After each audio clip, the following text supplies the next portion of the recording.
चैतन्य महाप्रभु, नित्यानंद महाप्रभु द्वार द्वार जाते हैं, वो सबके आगे हाथ जोड़ करके कहते हैं आपके पांव पड़ रहे हैं हम। क्या बोले? बस एक बार हरि बोल बोल दो, और कुछ नहीं चाहिए।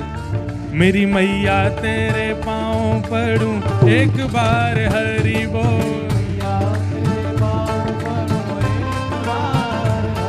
मैं द्वारे द्वारे गाऊंगो, एक बार हरि बोल।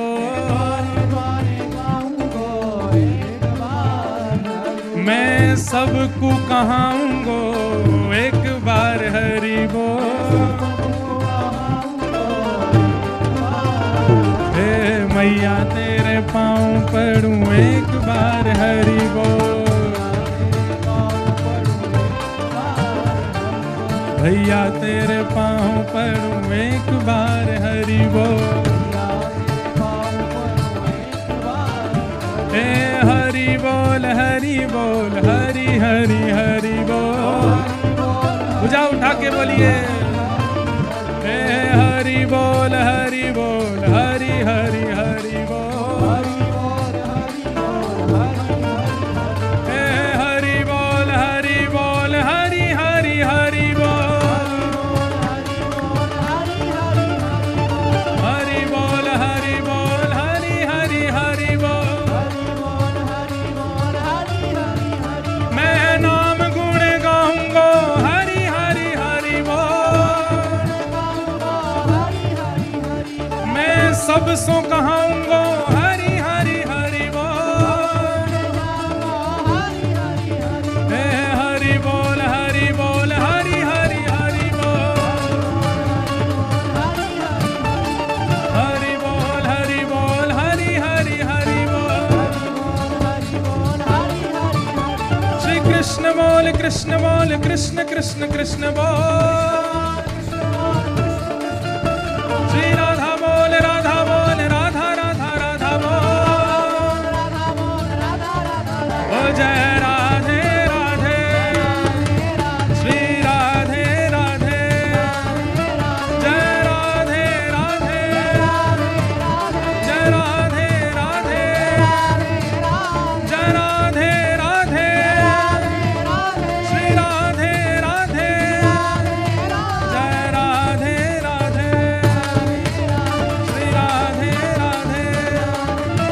बरसाने वाली वृषभानु दुलारी, श्री कृष्ण प्यारी, वृषभानु दुलारी, कीरत सुत प्यारी, ऊंचे बरसाने वाली, अति भोली भारी।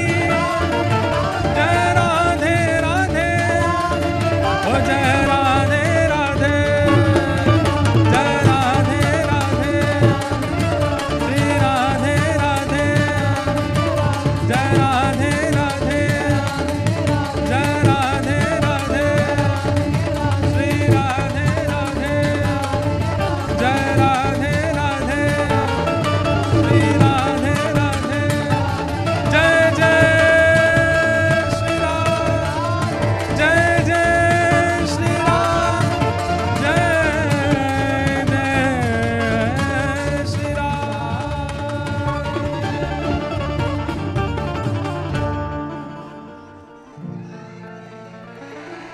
बोलो वृषभानु दुलारे की। यम प्रव्रजन्तमनुपेतुमपेत कृत्यम्, द्वैपायनो विरह कातर्या जुहाव।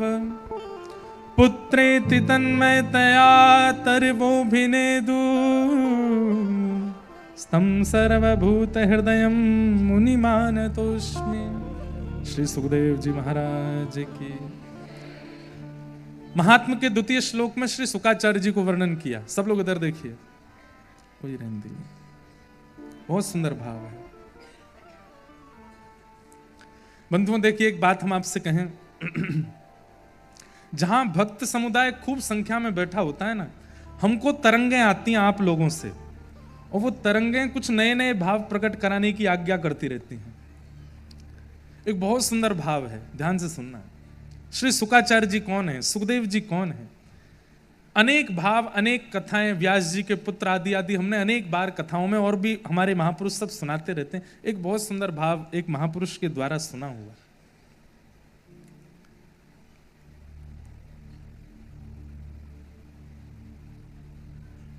हमारे व्रज में पद पदावलियों में एक पद ठाकुर जी गाते हैं, श्री राधा रानी तुम्हें लागत हूं मैं कैसो, श्री श्यामा प्यारी तुम्हें लागत हूं मैं। भाई पूरी दुनिया बड़ाई करे किसी व्यक्ति की, लेकिन 3 प यदि बड़ाई कर दें तो वो आदमी मानता है कि हाँ ये सच्ची बड़ाई है। पूरी दुनिया कहे तुम बहुत अच्छे हो, तुम बहुत अच्छे हो, तुम बहुत अच्छे हो, ठीक है, लेकिन 3 प संबंध वाले, उनमें सबसे पहले पिताजी, पिताजी बड़ाई कर दें अपने पुत्र की, वाह लाला बहुत बढ़िया, तेने बहुत अच्छा काम किया, मैं तो बहुत प्रसन्न हूं। दूसरा पड़ोसी जो घर के सामने ही रहता है, पूरी दुनिया आपको देखने को तरसती है, पर वो रोज आपको देख देख के झिक गया है, पर वो भी आपकी बड़ाई कर दे, वाह भैया तुमसे तो हम बड़े राजी।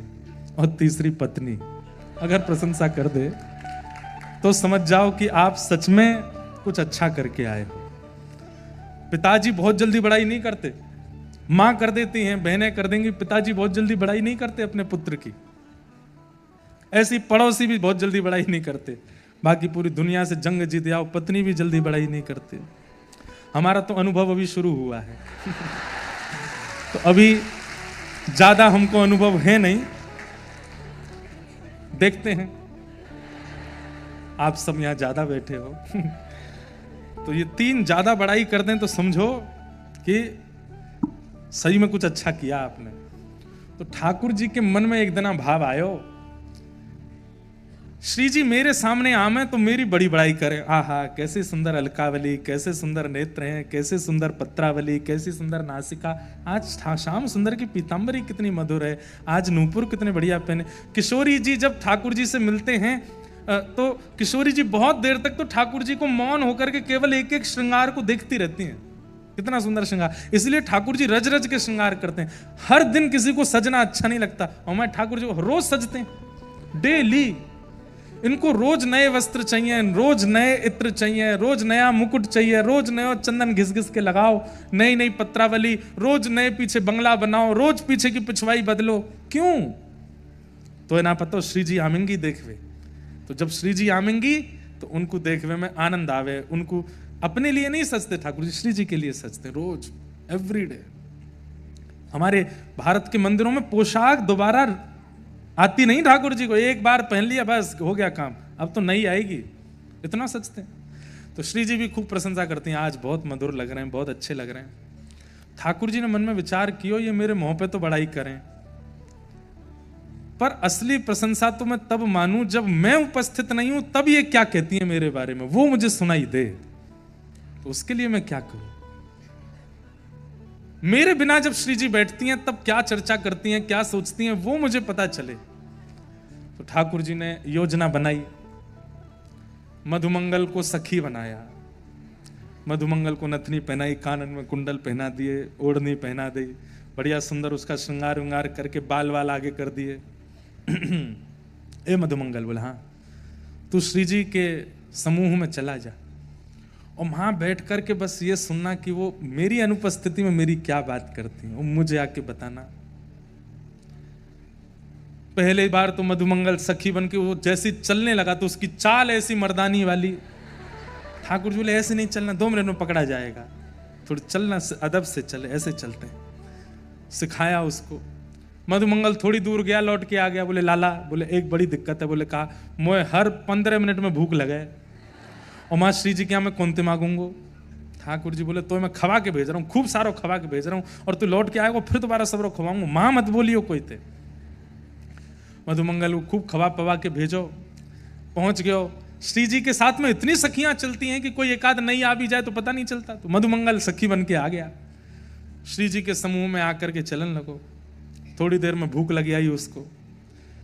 अब भूख में जब व्यक्ति आता है तो उसको और कुछ फिर पता नहीं चलता। और जिसको बहुत भूख में, कई लोग ऐसे होते हैं कि भूख में मौन हो गए, भूख में व्याकुल हो रहे हैं, कई लोग हंसते हैं, पानी वानी पी लेते हैं भाई भूख। लेकिन कई लोगों का मैंने स्वभाव देखा, आपके भी झुंड में या परिवार में या मित्र में एक ऐसा होगा, उसको गुस्सा बहुत आता है, उसको भूख लगती है तो वो चिड़चिड़ाता है, गुस्सा आता है कि मुझे कुछ दो खाने को।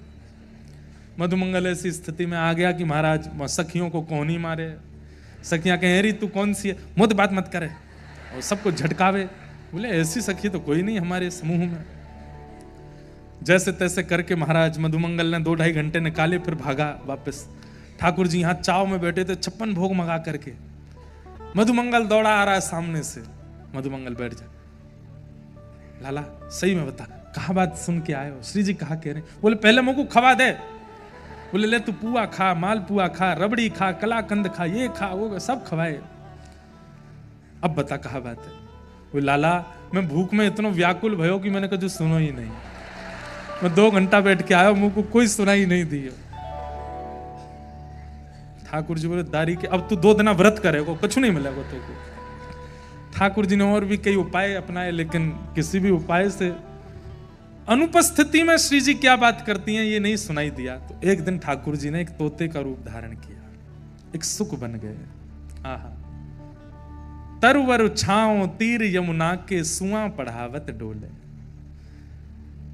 सुख बन गए ठाकुर जी, और सुख बन करके जिस मार्ग से श्री जी जा रही हैं उस मार्ग में एक वृक्ष पर ठाकुर जी जाकर के बैठ गए।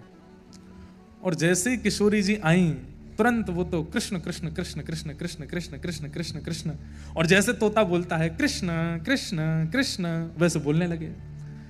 श्री जी को नाम इतना प्रिय है ठाकुर जी का, इतना प्रिय है कि कोई एक बार बोल दे तो श्री जी उसको पास बैठा लेते हैं कि मेरे कान में तेरा स्वर जा तो रहे, बोल तो रहे।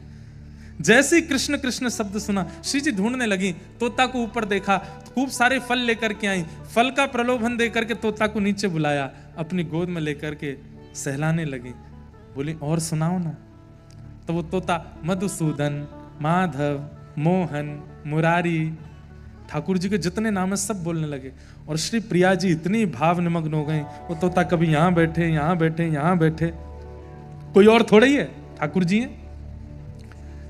सोई श्री जी ने कहा कि ललिता विशाखा से कही एक मणि को पिंजरा बनवाओ और ये मेरे संग सदा रहेगा, ऐसी योजना बनाओ।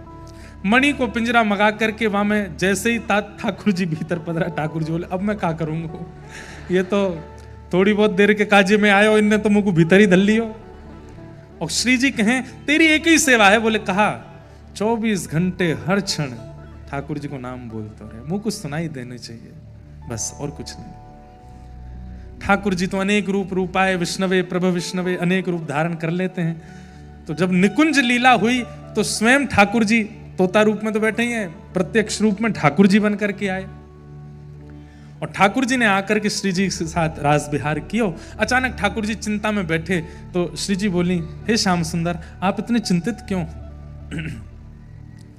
बोले कलिकाल प्रारंभ हो गया है और इस कलिकाल के प्रारंभ में मेरी भक्ति का प्रचार करने के लिए इस संसार में किसी को भेजना है, मैं सोच रहा हूं किसको भेजूं।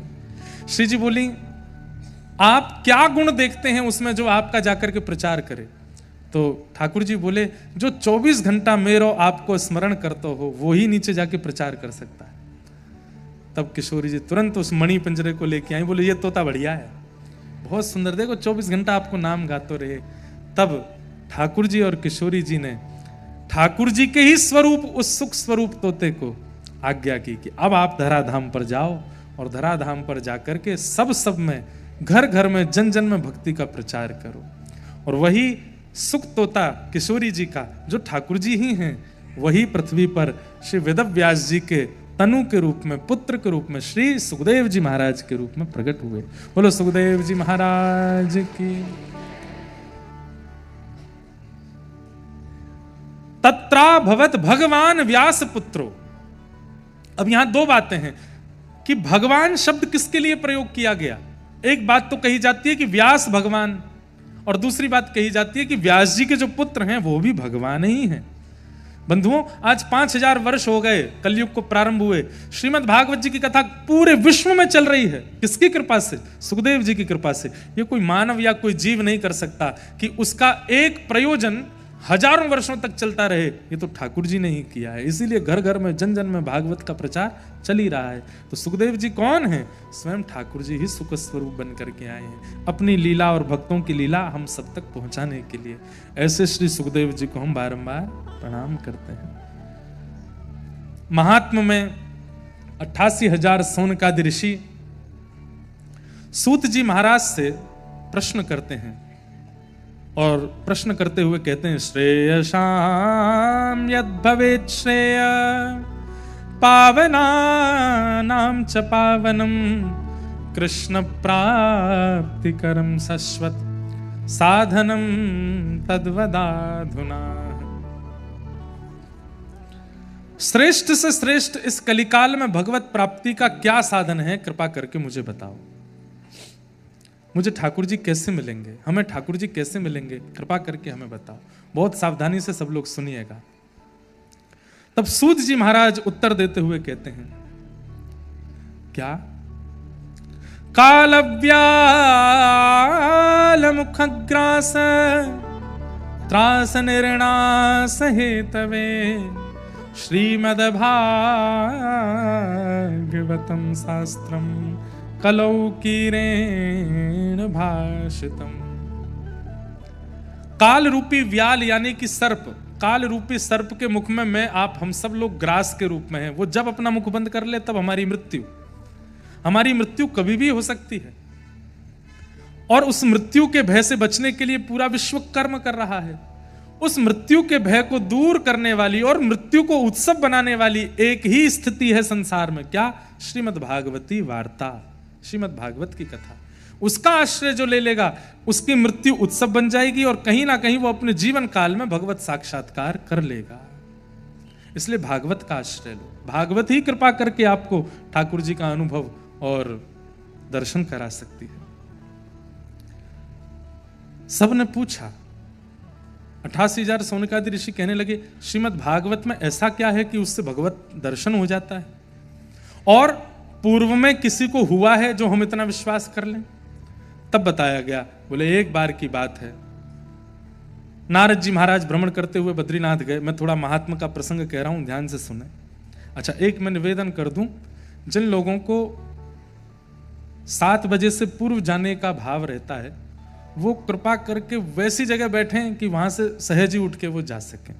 और जिन्हें संपूर्ण कथा सुनने का संकल्प है वो प्रत्यक्ष बैठें सन्मुख, ताकि उनके उठने पर श्रोताओं को और वक्ता को दोनों को कोई उठ के गए नहीं है, सब बैठे हैं। 2-4 लोग गए तो इसलिए मैं ये बात पहले ही कह दूं कि मध्य के बीच के लोग उठें ना, क्योंकि आगे पीछे के लोग जो हैं वो सब बड़े भाव से सुनते हैं। हम भी प्रवाह में सुनाते हैं तो प्रवाह खंडित होता है ऐसे।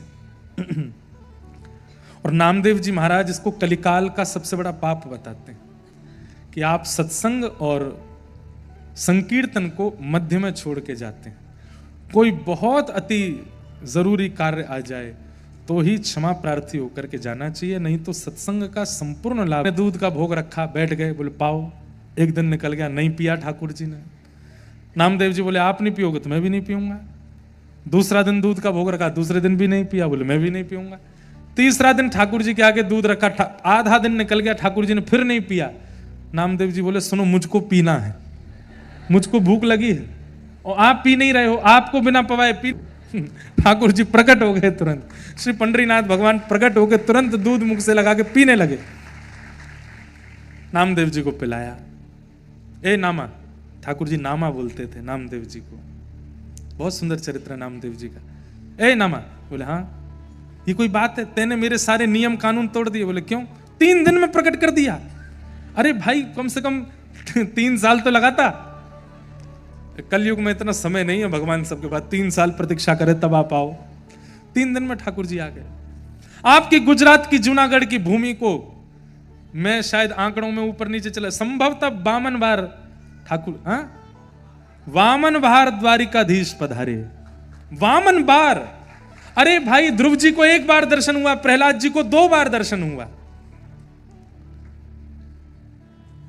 अम्बरीश राजा को एक बार दर्शन हुआ। भागवत के सारे भक्तों के चरित्र देख लो, कितनी बार ठाकुर जी आए उनके पास? एक बार, 2 बार, बहुत करके देखोगे तो 4-5 बार। अरे ब्रजवासियों को भी 11 वर्ष ही दिखे ठाकुर जी, बस उसके बाद द्वारिका चले गए। कलयुगा को आकलन कर रहे हो कि वो अच्छा है, बुरा है, श्रेष्ठ है, अश्रेष्ठ है। ठाकुर जी कहते हैं वो जितनी पीड़ा मेरे नाम गाने वाले को देते हैं उतनी पीड़ा मुझे होती है। तो ठाकुर जी ने रामदास जी से कहा, आप इतना पैदल चल के आते हैं, इतना सब कुछ, मुझे श्रम होता है बहुत ज्यादा, आपके श्रम से मुझे श्रम होता है, आप मत आया करो। या फिर एक काम करो। बोले क्या? यहीं बस जाओ द्वारिका में। रामदास जी बोले गृहस्थाश्रमी हूं, कम से कम एक दिन ही सही अपने गृहस्थाश्रम का निर्वहन तो करूंगा। तो गृहस्थाश्रम निभाने के लिए वापस जाते तो एक रात ही रुकते थे घर पे, अगले दिन फिर द्वारिका। ठाकुर जी बोले बहुत बढ़िया, भक्ति आश्रम भी निभा रहे हो, गृहस्थाश्रम भी निभा रहे हो, नहीं करोगे बंद आना? रामदास जी बोले मुझे बहुत सुख मिलता है नाथ, मुझे आने दो, ये मेरा अधिकार है, मुझसे छीनिए मत। ठाकुर जी बोले अब हमको ही कुछ करना पड़ेगा। तो एक दिन ठाकुर जी बोले एक काम करो। बोले क्या? हमको ले चलो अपने साथ। रामदास जी बोले ये कैसे हो सकता है? बोले क्यों नहीं हो सकता? अनुब्रजाम में हम नित्यम पूये ये तन्य रेणु भी, मैं नित्य अपने भक्तों के पीछे पीछे घूमता हूं। मंदिर होना, धाम होना, तीर्थ होना एक बात है, पर मेरे भक्त जहां होते हैं मैं वहीं होता हूं। मूल रूप से वही धाम श्रेष्ठ, जहां असंख्य भक्त बैठ करके मेरा कीर्तन कर रहे हैं। आपको ये पंडाल लग रहा होगा, आपको ये बड़ोदरा लग रहा होगा, लेकिन दृष्टि अगर शुद्ध करके देखोगे तो एक पौना बरसाना है, एक नंदगांव है, एक वृंदावन है, एक गोवर्धन है, एक जतिपुरा है, एक द्वारिका है, एक जगन्नाथ है। सारे तीर्थ यहां विराजमान हैं। क्यों? इतनी संख्या में भक्त यहां बैठ करके हरि चिंतन कर रहे हैं। ना हम वसामि वैकुंठे योगिनाम हृदयेन च मद भक्ता यत्र गायन्ति तत्र तिष्ठामि नारद। मैं वहीं रहता हूं जहां मेरे भक्त मेरा कीर्तन गाते हैं। तो रामदास बोढ़ाना जी से ठाकुर जी ने कहा मुझको ले चलो। रामदास जी बोले ये कैसे होगा? बोले हम बता रहे हैं कैसे होगा। बोले कैसे होगा? बोले आप आना और एक बैलगाड़ी की व्यवस्था करके लाना अपने साथ, और आकर के रात्रि अपना एकादशी जागरण कीर्तन करना। पुजारी पंडा आवेंगे उससे पहले ही मैं गर्भगृह के द्वार खोल दूंगा, तुम भीतर से मुझको ले जाना। बोले जय जय। देखो गर्भगृह से प्रवेश करने का अधिकार पुजारियों का है, वहां से मैं प्रवेश करूंगा तो फिर बहुत बड़ा एक अपराध हो जाएगा। और एक बात, बोले क्या? मैं आपको नहीं ले जा रहा, आपको जाना है मेरे साथ। मैं आपको नहीं ले जा रहा हूं, आपको जाना है। तो भाई अब किसी को किसी के साथ जाना है तो जिसकी जाने की इच्छा है वो योजना बनाए, मैं क्यों बनाऊं योजना? हाँ बैलगाड़ी में ले आऊंगा, बाकी मंदिर से बाहर मैं नहीं लेके आऊंगा, आप खुद आओ। ठाकुर जी बोले तो फिर हम एक काम करते हैं। बोले क्या? पीछे खिड़की हम उससे तोड़ के बाहर आ जाएंगे। हाँ तब तो लगेगा भी कि हाँ प्रेम के वश आप गए हो, सामने से जाना कोई जाना है। रामदास जी गए, रात भर कीर्तन किया। प्रातः काल का समय होते ही रामदास जी तो प्रणाम करके जय जय मैं जाऊं, प्रतीक्षा करूं बैलगाड़ी पे। ठाकुर जी पीछे की खिड़की तोड़ करके बाहर निकले। आज भी वो खिड़की है, क्या बोलते हैं आपके गुजरात में उसको? हाँ बाड़ी, रामदास बोढ़ाना की बाड़ी। अब जो भी बोलते हो। द्वारिकाधीश जी वहां से निकल करके आए। सोचिए रामदास जी नीचे खड़े, रथ चलाने का तुम पीछे बैठो हम चलाते हैं। रथ चलाने लगे। ठाकुर जी का स्पर्श करते ही महाराज वो तो जो बैल थे वो तो गरुण जी हो गए, और गरुण जी होते ही महाराज वो तो हवा की तरह बात करते हुए पहुंच गए। रामदास जी बोले जय जय, आपने हमको पहले ये कोई मंत्र बता दिया होता तो इतनी एकादशियां हम भी गरुण जी पे ही बैठ के कर लेते। बोले अब कोई बात नहीं, अब तो तुम्हारे पास ही आ गए हम। बोले आप प्रभु सीधे अगर गांव में पहुंच जाएंगे कोई बिना व्यवस्था योजना के, और पीछे से सब आ रहे हैं तो बहुत दिक्कत हो जाएगी, कोई और योजना बनाओ। ठाकुर जी बोले यहाँ पर एक ये बावड़ी है, एक तालाब है, इसमें तुम हमको छुपा दो, और पीछे से सब आएंगे, जांच पड़ताल करेंगे, कुछ नहीं मिलेगा, लौट जाएंगे, फिर हम विराजमान हो जाएंगे। ठीक है, ठाकुर जी को नीचे विराजमान कर दिया। यहाँ से सब पुजारियों ने आकर के जैसी जांच पड़ताल की, बोले ये तुम्हारी बैलगाड़ी में आए क्या? ठाकुर जी को लेके चुरा के लाए हो? बोले देख लो कुछ नहीं है। बैलगाड़ी के पीछे गाड़ी पूरी जांच की, कुछ नहीं मिला। तभी एक पुजारी जी को ठाकुर जी की पीताम्बरी मिल गई, थोड़े से पटका मिल गया। देखो देखो देखो द्वारिकाधीश जी के वस्त्र हैं ये, तो झूठ बोलता है, इसने कहीं छुपा दिया है ठाकुर जी को। पुजारियों ने बहुत मारा रामदास जी को। जैसे ही मारते हुए बोले हमें लगता है इस बावड़ी में छुपाया, नीचे जाके देखो। नीचे जाके देखा तो जल का जो वर्ण था वो रक्त वर्ण का हो गया, और वहीं एक जगह एक गुफा सी में ठाकुर जी का श्री स्वरूप विराजमान, और उसी में ही वो घाव प्रकट हो गए जो रामदास जी को दिए। ठाकुर जी वहीं नाराज होकर के बोले मेरे भक्त को पीड़ा दी है आप लोगों ने, मेरे प्रेमी को पीड़ा दी है, वो पीड़ा मुझको लगी है, और इस पीड़ा के कारण मेरे अंग से देखो रक्त प्रवाहित हो रहा है, कितना जघन्य पाप किया तुम लोगों ने। सब हाथ पांव जोड़ने लगे, जय जय हमसे अपराध हो गया। ठाकुर जी को औषधि आदि लगाई गई, ठाकुर जी को ऊपर लाके बीच में बिठाया, एक तरफ रामदास जी बैठे, एक तरफ द्वारिका के सब पुजारी बैठे। बोले जय जय आपने ये क्या किया? बोले कि इनके प्रेम के भाव से हम इनके साथ चले आए। बोले इनके साथ तो आप चले आए, पर द्वारिका को कितना सुना करके आ गए आप। वो धाम है, वो तीर्थ है, 4 धामों में एक नाम है उसका, सब कुछ वहां से चलता है, आप यहां कैसे आ सकते हैं छोड़ करके? हम आपके बिना प्राण त्याग देंगे, हमारा परिवार प्राण त्याग देगा। सब रोने लगे द्वारिका के लोग। ठाकुर जी बोले हम एक काम करते हैं। बोले क्या? सुनिएगा ठाकुर जी की बात। ठाकुर जी बोले जो हमको लेके आए हैं भगत जी, आप एक काम कीजिए। बोले रामदास जी बोले क्या? ये जितने द्वारिका के लोग आए हैं, हमको तोल तोल करके हमारे समान वजन के भार का सोना इनको दे दो सबको। आप सबको हमारे भार का सोना मिल जाएगा, आप राजी हो जाना। द्वारिका के जो लोग थे वो सब बोले भैया द्वारिकाधीश बहुत भारी हैं, इतना सोना तो बन ही जाएगा कि 2-3 पुस्तों तक चलता रहेगा। सब द्वारिका के लोग बोले कोई बात नहीं, हम द्वारिका को संभाल लेंगे, आप सोना ही दिलवा दो। ठाकुर जी बोले चलो रामदास जी। रामदास जी बोले भगवान सोना का नाम ही सुना है, हमने देखा कभी नहीं है, ये आपने कैसी आज्ञा कर दी? और वो भी एक आध को देना हो तो बात चले, भी इतने सारे ये सब द्वारिका के लोग कहां से दूंगा मैं? ठाकुर जी बोले कान इधर लाओ हमारे पास। रामदास जी ने कान पास किया। ठाकुर जी बोले शास्त्रों में वेदों में हमारे लिए क्या लिखा है? बोले क्या लिखा है? अणो अणियान महतो महियान। हम चाहें तो ब्रह्मांड से भी ज्यादा भारी हो सकते हैं, और हम चाहें तो मक्खी से भी हल्के हो सकते हैं। छोटे से अण, आप लोग जिस मिट्टी के कण को पकड़ सकते हो, एक कण को, उस कण के भी 4 भाग करके, उसका जो चौथा होगा उसके भी 4 भाग करके जो सबसे छोटा बचेगा उसको बोलते हैं अणु, उसके भी छोटे अंग को बोलते हैं परमाणु। ठाकुर जी कहते हैं वो भी मेरा स्वरूप है, मैं हल्के होने में राजी हूं, तुम तो बस हमें तोल दो। बोले तोल तो दूंगा, लेकिन पडले में क्या रखूंगा? ठाकुर जी बोले तुम्हारी बहू जी है ना? बोले हाँ। उनके कान में एक सीख के बराबर एक बहुत हल्का सा एक सोने का एक तार है, उस तार से हमको तोल दो। बोले तार से तोलोगे आप? बोले हाँ। तराजू लेकर के आए, पुजारियों से कहा हाँ भाई पुजारी जी आप लोग एक काम करो, द्वारिकाधीश को उठा के तो रखो तराजू पे। सारे पुजारी लग गए, ठाकुर जी उठ ही नहीं पाए उनसे, इतने भारी। लेकिन पुजारी जी थके भी और खुश भी हों, बहुत बढ़िया, इतने भारी हैं कि इतना सोना मिलेगा आज हमको। बोले ये तो उठ ही नहीं रहे, कैसे बैठेंगे तराजू में? ठाकुर जी बोले रामदास जी को बुला, वो उठाएंगे। रामदास जी ने एक हाथ का बल लगाया, ठाकुर जी तुरंत उठ गए और उठ करके सीधे गए, जाकर के पडला पे धरा। ठाकुर जी का पडला नीचे हुआ, दूसरे पडला में सब लोग हाथ मल रहे हैं। बोले हाँ लाओ लाओ लाओ, सोना चांदी हीरे जवाहरात धरो इसमें, ठाकुर जी के बल से दो। सबसे पहले पत्नी के कान का जो वो सोने का तार था वही लेके आए रामदास बुढ़ाना, और जैसे ही दूसरे पडले में धरा, ठाकुर जी तो झूलन लगे, ऊपर रह गए, महाराज आगे पीछे होने लगे। पुजारी सब मूड पकड़ करके बैठे, बोले ये क्या ठाकुर जी, आपने कालिया नाग को छला, आपने बलि को छला, आपने बाली को छला, अब हमको भी छल रहे हो।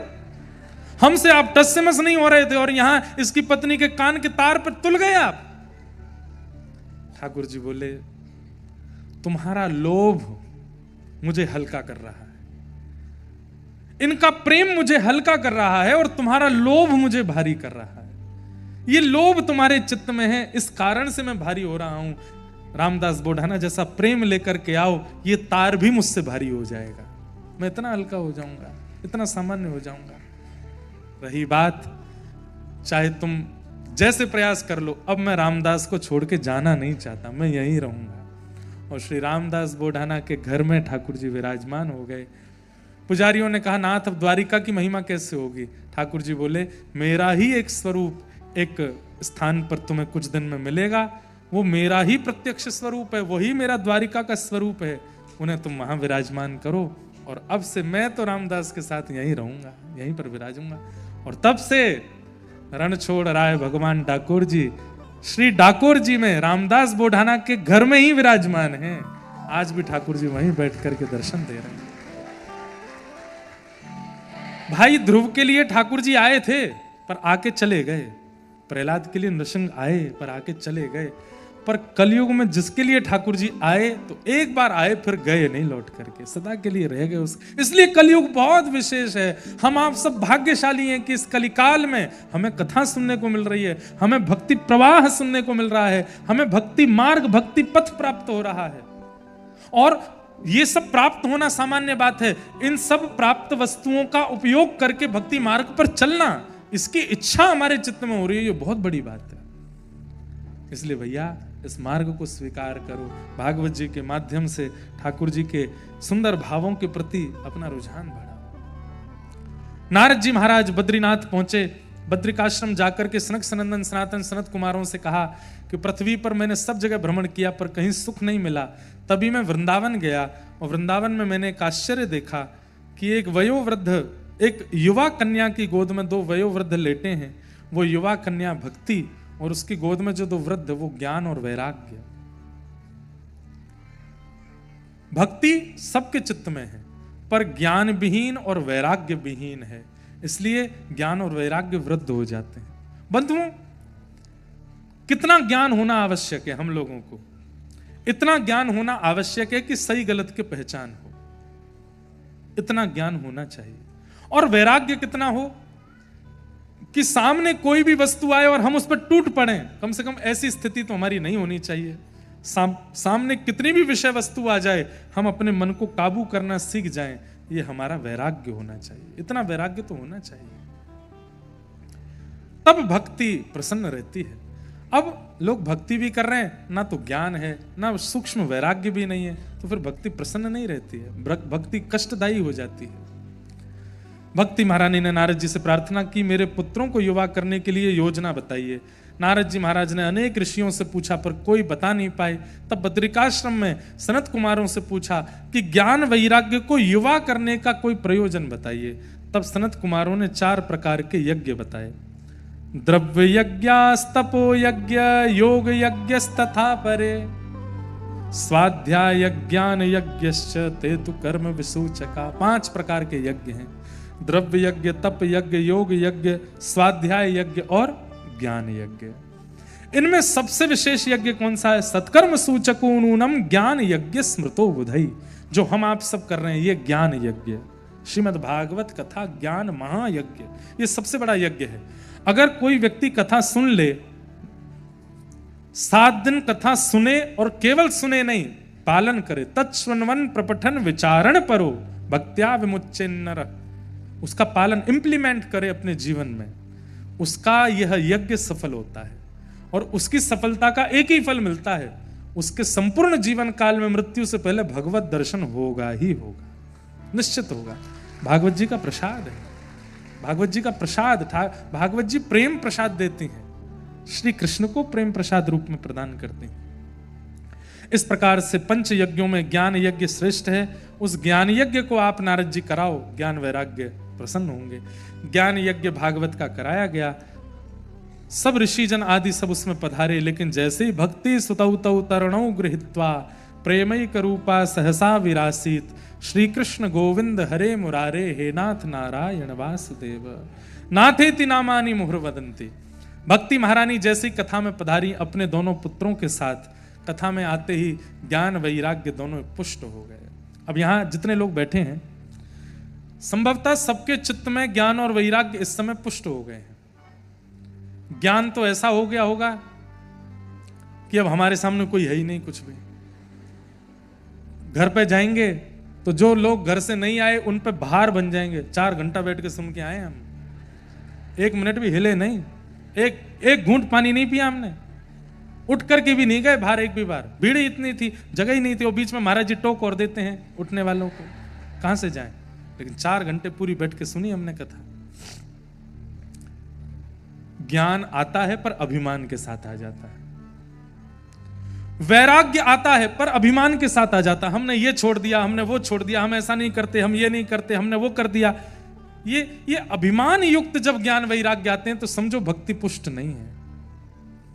बंधुओं, आप ज्ञानी हैं पर आपके शरीर का लहेजा, आपकी वाणी का तरीका, आपका उठना बैठना सामने वाले को ऐसा लगे कि ये तो महामूर्ख है, इसको कुछ पता ही नहीं है, तब समझो कि ज्ञान आया है। आपकी स्थिति उसको पता। आजकल क्या होता है कि व्यक्ति के स्वरूप से पता चल जाता है कि ये ज्ञानी है, ये लोभी है, ये धनवान है, ये विरक्त है, क्योंकि हम उसका प्रदर्शन कर देते हैं। आपके स्वरूप को देख करके कोई बता ना पाए कि ये ज्ञानी है, आपके बैठने के ढंग से लगे ये तो बड़ा सामान्य है, लेकिन जब आप बोलो। श्री ज्ञानेश्वर जी महाराज, बहुत सुंदर चरित्र, कभी सुनाऊंगा मैं विस्तार से। एक बार छोटे से थे ज्ञानेश्वर जी, उनकी भक्ति इतनी अद्भुत थी। बंधुओं, भक्ति ज्ञान वैराग्य जब अद्भुत होता है ना, तो व्यक्ति चमत्कार करता नहीं है, हो जाता है, अपने आप हो जाता है। वो किसी को देख भी लेता है तो उसका जीवन बन जाता है, वो किसी पे हाथ धर देता है तो उसके काम बन जाते हैं, वो किसी को कुछ बोल देता है तो वो हो जाता है। लोग बाग कहते हैं ये इसने चमत्कार किया। चमत्कार करने वाले लोग स्पेसिफिक रूप से, सर्टिफिकेट रूप से वो चमत्कार ही करते हैं, पर भक्त लोग चमत्कार कह के नहीं करते, उनकी क्रिया से हो जाता है। क्योंकि अष्ट सिद्ध नवनिधि के दाता, असवर दीन जानकी माता, श्री हनुमान जी महाराज की भक्ति से प्रसन्न होकर जानकी जी ने उनको वरदान दिया है। क्या? कि अष्ट सिद्धियां नवनिधियां तुम्हारे पास ही रहेंगी। हनुमान जी वहां पर कोई सिद्धि करते नहीं है, पर उनकी भक्ति इतनी प्रगाढ़ है कि वो जिसको देख लेते हैं, जिस पे हाथ धर देते हैं, जिसको कुछ कर, उसके सब काम बन जाते हैं। हनुमान जी क्या करते हैं? बोले प्रभु चरित्र सुनवे को रसिया, राम लखन सीता मन बसिया। मेरी गद्दी हनुमान जी को प्रिय नहीं है, आप लोगों का स्थान हनुमान जी का सबसे प्रिय स्थान है, श्रोता।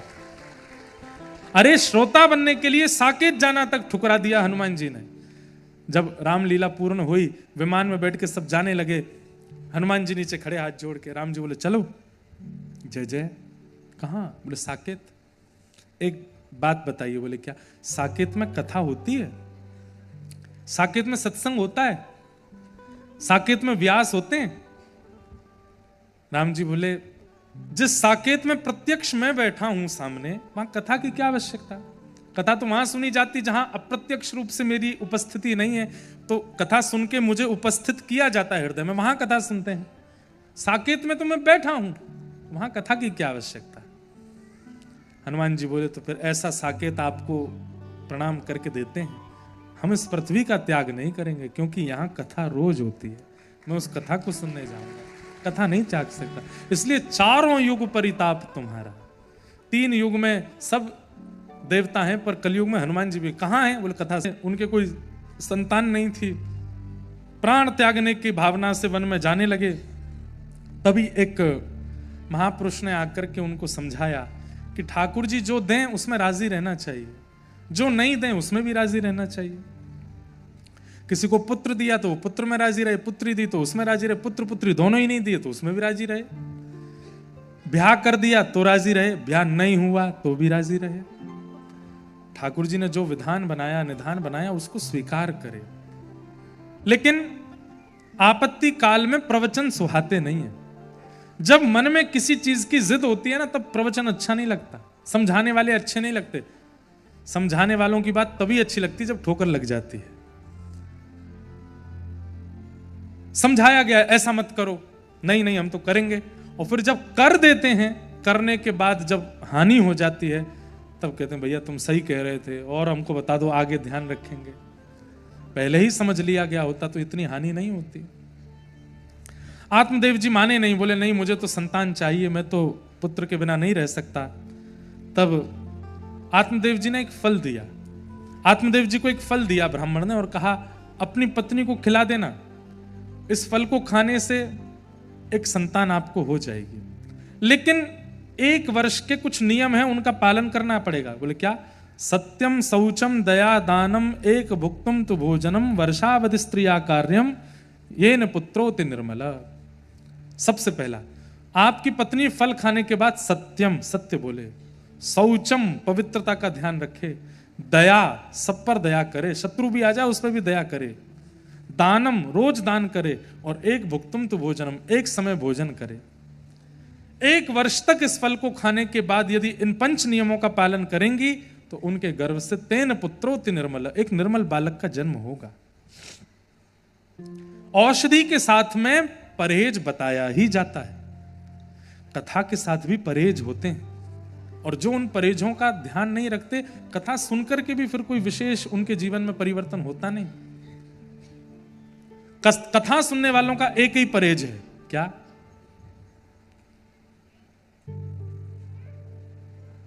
तजोरे मन हरि विमुखन को संग, तजोरे मन हरि विमुखन को संग, जाके संग कुमति उपजत है, जाके संग पड़त भजन में भंग। हाँ पड़त तजोरे मन हरि विमुखन को संग, तजोरे मन हरि विमुखन को। जो हरि विमुख हैं या हरि विमुख कराने वाले हैं, बस उनके संग मत बैठो।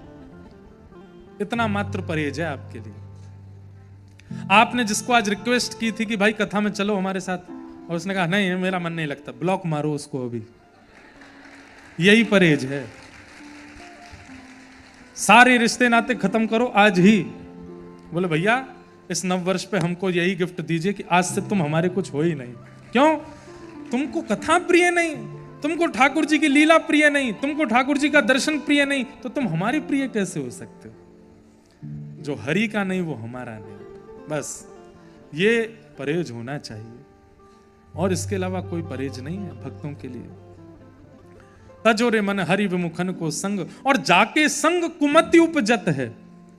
जिसके संग बैठने उठने खाने पीने रहने सोने से कुमति प्रकट होती। कुमति मतलब व्यसन की इच्छा प्रकट होती। व्यसन कर नहीं रहे हो आप, पर इच्छा प्रकट होगी। मैं भी खा के देखता कैसा लगता है ये, एक बार हम भी टेस्ट तो कर ही लेते। अब तो नहीं करेंगे पर कर लेते तो पता चलता कैसा है इसका स्वाद। एक बार हम भी यहां जाके देख लेते कि ये कैसा लगता है। ये सारी भावनाएं जिसके संग रहने से आप उस क्रिया को कर नहीं रहे हो पर आपके चिंतन में आ रही है, ऐसे का भी त्याग करो। जाके संग कुमति उपजत है, पड़त भजन में भंग, तजोरे मन हरि विमुखन को संग। एक बात बोलूं, आज की डेट में सबसे बड़ा हरि विमुख कराने वाला ये है। सबसे बड़ा हरि विमुख कराता है। आप नाम कर रहे हैं, तभी पत्नी आ गई, बच्चे आ गए, हिला हिला करके आपको चले गए, चलो चलो चलो उठो। नहीं, भजन चल रहा है। लेकिन एक रिंग बजते ही एक आंख खुली। कौन है? जाके संग कुमति उपजत है, पड़त भजन में भंग। इसके कारण भजन में भंग पड़ रहा है। कई लोग यहां बैठे कथा में, विशेष रूप से कुर्सी वाले, वो धीमे से नजर बचा के नीचे करके कर भी लेते हैं बात कथा के बीच में भी। कम से कम ये नियम तो लेके बैठो, सबको मैसेज डाल दो, ब्रॉडकास्ट कर दो आज। क्या भाई 3:30 से 7 वी आर नॉट अवेलेबल। गर्भवती है, उसके बालक को अपना बता करके 1 साल बाद आऊंगी, पति को दे दूंगी, लो मेरा ही पुत्र है। तब कौन सा सोशल मीडिया या व्हाट्सएप वगैरह होता है जो पति फोन करके देख लेंगे, वीडियो कॉल पे पूछ लेंगे कहाँ है लाला। तब तो पत्नी गई मायके, 1.5 साल तक डिस्कनेक्शन है। 1.5 साल बाद धुंधली आई सहेली के पुत्र को लेकर के, और अपना रूप ऐसा बना के लाई जैसे यही गर्भवती थी, इन्हीं का ही बालक है। पति से कहा भगवान की दया से ये बालक हुआ। आहा, आत्मदेव तो नाचने लगे, जय हो संत के फल की कृपा से हुआ है। पत्नी तो मुंह बनाने लगी, बोले हाँ उसके फल से। गैया अभी भी बांझ ही है, कुछ नहीं हुआ। लेकिन यहां जैसे उस बालक का नामकरण करने के लिए बैठे, नाम रखना चाहते थे नारायण, गोविंद, गोपाल, लेकिन धुंधुली बोली मेरा नाम धुंधुली, बेटे का नाम धुंधुकारी। तो अब क्या करें? बोले जैसी तुम्हारी इच्छा, नाम धुंधुकारी रखो। तभी खबर मिली कि महाराज बधाई हो। बोले क्यों? आपके घर एक नहीं 2 पुत्र आए हैं। बोले कैसे? गैया के गर्भ से आश्चर्यजनक बालक हुआ है जिसका शरीर मानवों जैसा है, कान गैया के जैसे हैं। चल के देखिए।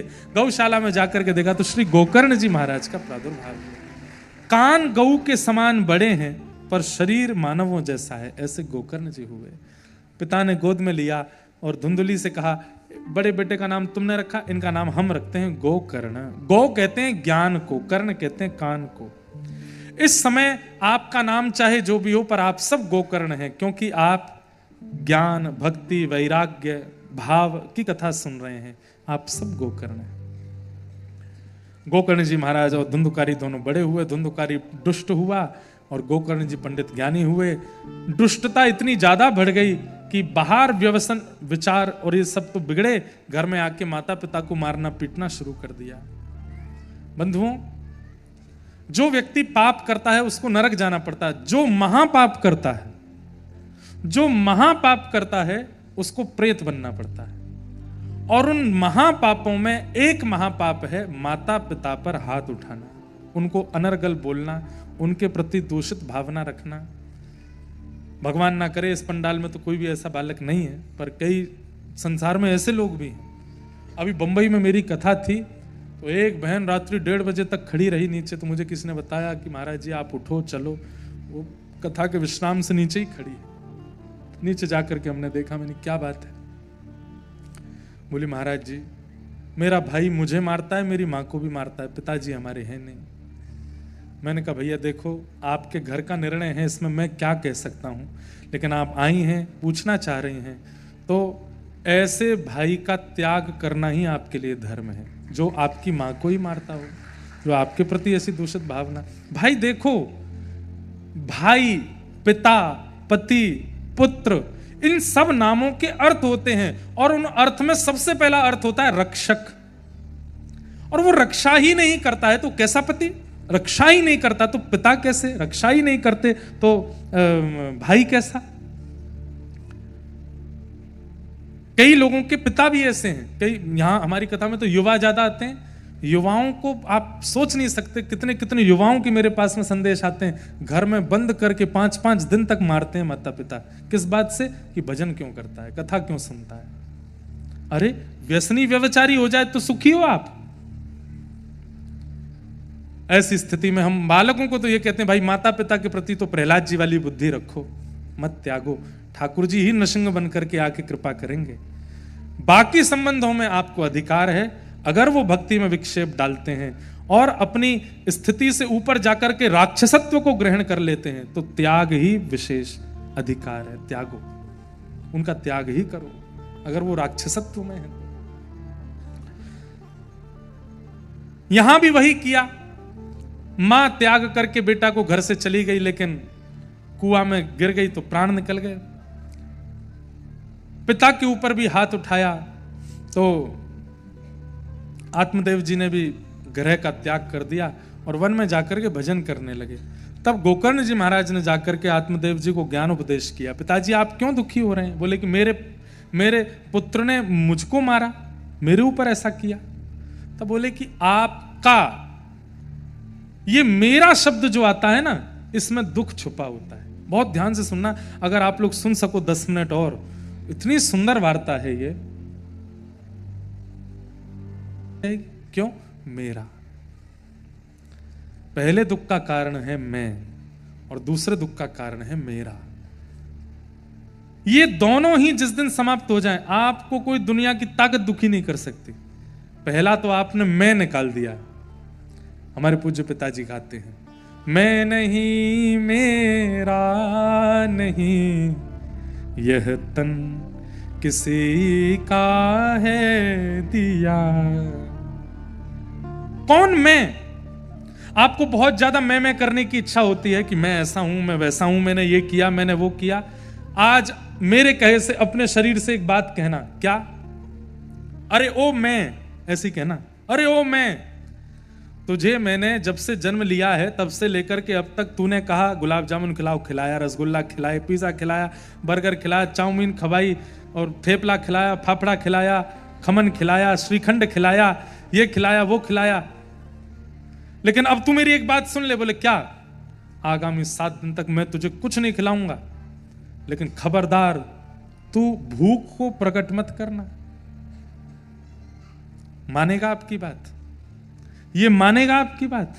नहीं मान सकता। जो लोग नियम लेते हैं, डाइट करते हैं, वो भी किसी एक वस्तु के अधीन होकर के रहते हैं तो ही जीवित रह पाते हैं। उनका शरीर भी नहीं मानता अगर वो कुछ भी नहीं खावे तो। पानी तो चाहिए ना, उसके बिना भी नहीं रह पाओगे। ये शरीर आपकी नहीं मानेगा, आपको परेशान कर देगा। और रही बात आपने खींच करके 9 दिन निकाल भी लिए तो 10वें दिन आप चाहोगे कि मेरे 10 मुंह हो जाएं, 10 पेट हो जाए, अब मैं खाऊं।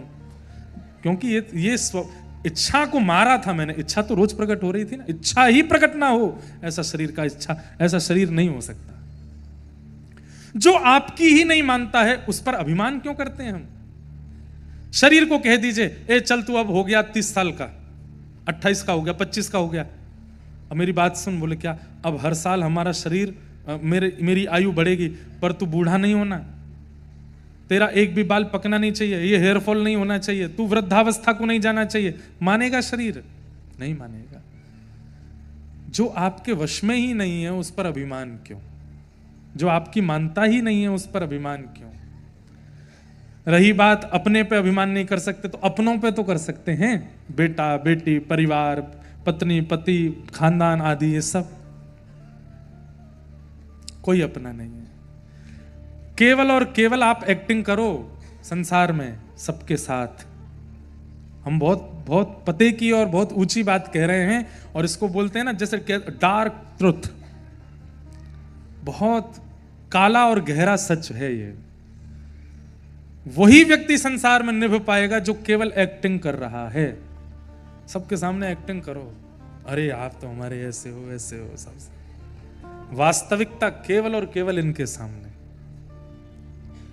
त्वयैव नाथेन मुहुर्विपत गणात्, ये सब से मेरा संबंध निभाने के लिए व्यवहार मात्र में कर रहा हूं नाथ, वास्तव में मेरे केवल आप हो और कोई नहीं, और किसी से मेरा कोई संबंध नहीं है। मृत्यु के बाद कितनी बार आपके मेरे पूछने आ जाते हैं कि भाई तुम कहां चले गए।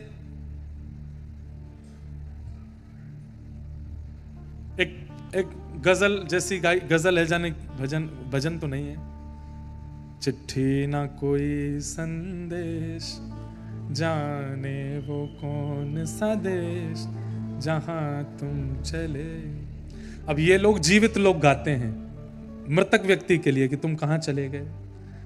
अरे तो वो नहीं भेज रहे, तुम भेज के देखो। तुमको तो पता है या तो स्वर्ग में होंगे या नरक में होंगे या वैकुंठ में होंगे, गोलोक धाम में होंगे, साकेत में होंगे।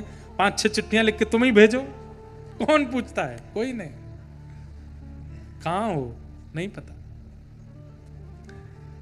और चलो ये तो बात की बात है। अरे जब घनिष्ठ अपना व्यक्ति, जिसके एक खरोंच लग जाने पर खून देख करके माता पिता परिवार के सब लोग बौखला जाते थे, उसकी मृत्यु हो जाती है, कौन सा व्यक्ति चिता पे लेट जाता है कि मैं भी जाऊंगा इसके साथ? कोई नहीं जाता।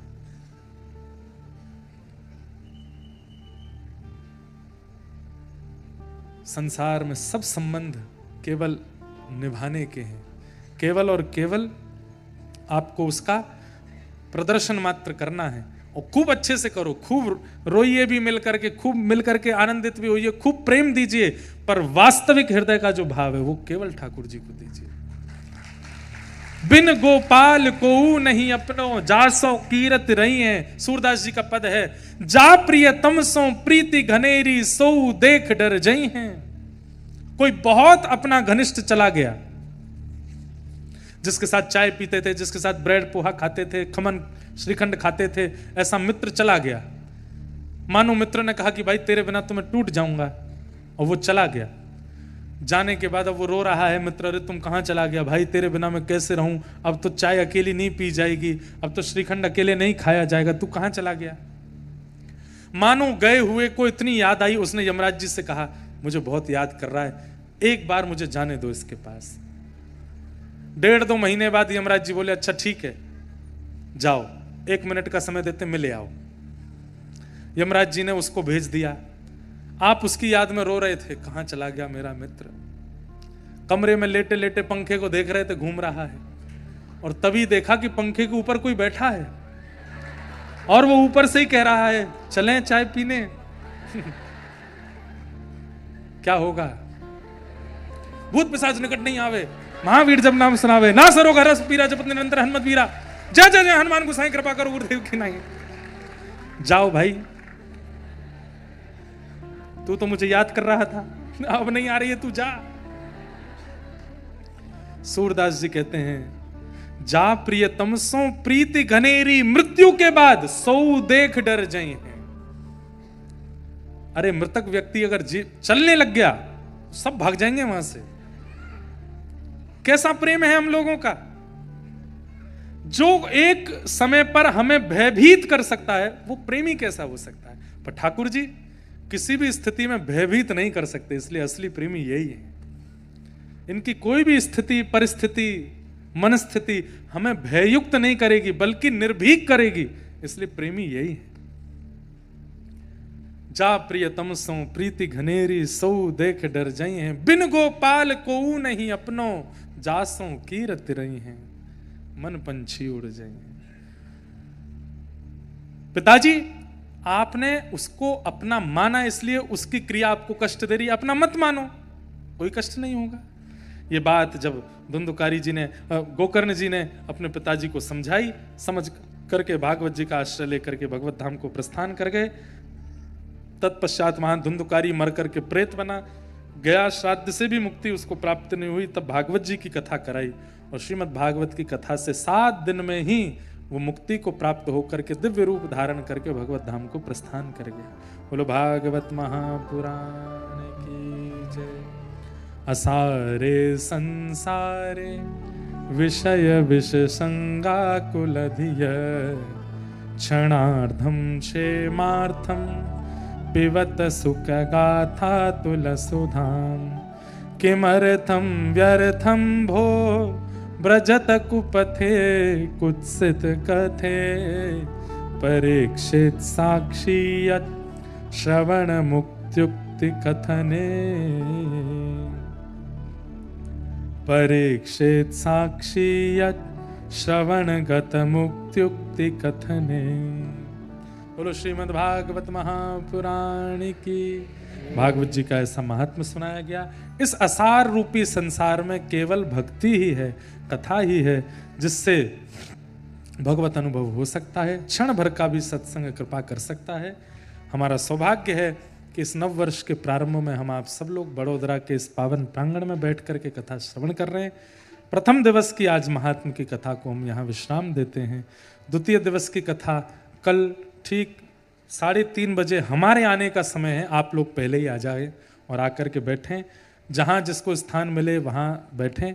कल और व्यवस्था करने का भाव रखेंगे, क्योंकि हम द्वारिकाधीश जी की नगरी गुजरात में हैं, इसलिए वृंदावन प्यारो वृंदावन में एक पंक्ति जो द्वारिकाधीश जी की है वो गाकर के हम आज की कथा को विश्राम करेंगे।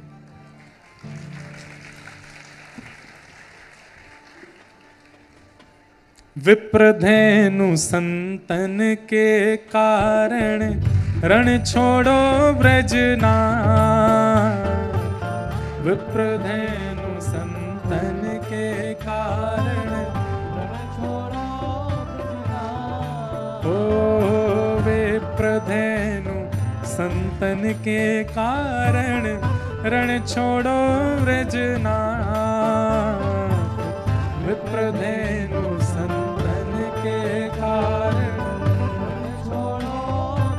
ये जो भी बालक चित्र आदि बना के लाए हैं आप सब मदद कीजिए, उनसे लेके आगे पहुंचा करके धीरे धीरे एक एक करके मंच तक वो सामग्री पहुंचवा दीजिए। आप लोग मत आइएगा, बस अपने आगे वालों को दे दे करके मंच तक पहुंचवा दीजिए।